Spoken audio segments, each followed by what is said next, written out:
কুরিয়ারে কাফনের কাপড় পাঠিয়ে প্রাণনাশের হুমকি দেয়া হলো ভৈরব পৌরসভার নির্বাহী কর্মকর্তা মোহাম্মদ ফারুককে। ওই পার্সেলে কাফনের কাপড়ের সঙ্গে আগরবাতির প্যাকেট, গোলাপ জল ও একটি চিরকুট পাঠানো হয়। চিরকুটে লেখা ছিল, আপনি আগামী 1 মাসের মধ্যে ভৈরব ছেড়ে দিন, না হলে আপনার পরিণতি হবে ভয়ঙ্কর। চিঠির নিচে মাথার খুলি ও আড়াআড়িভাবে দুটি হাড় সম্বলিত মৃত্যুর প্রতীকও ছিল।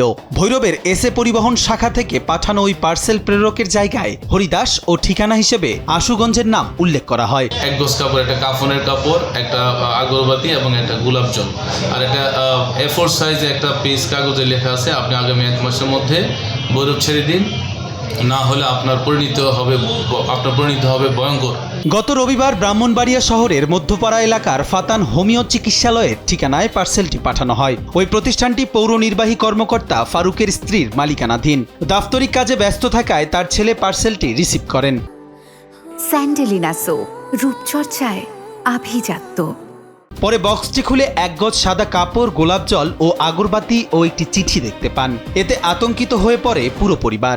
এসে পরিবহন থেকে যে ছাড়ছে ওখান থেকে আমি কথা বলছিলাম, তারা বলছে একজন মহিলা, বুকরা পরা একজন মহিলা, চশমা পরা, তার কালো বুকরা এবং মাথার স্কার্ফটা ছিল সবুজ টাইপের, এরকম একটা মহিলা নাকি এটা পার্সেলটা দিয়েছে।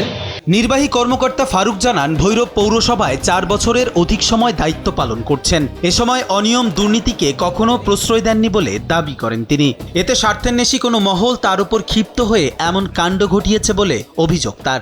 4 বছর উপরে সময় আমি কাজ করি, আমি কোনো অনিয়ম, কোনো বেআইনি কাজ অপছন্দ করি। এটার কারণে হয়তো অফিসের বাইরে কেউ এই সততামি করতে পারি না। আমার সন্দেহ হচ্ছে ব্যক্তিগতভাবে কাউকে তো সরাসরি কোনো দোষারোপ করা যায় না, এটা হতে পারে, এটাকে আমি সন্তুষ্ট বেরা তদন্ত করলে হয়তো বেরিয়ে আসবে কারা এই কাজটা করেছে।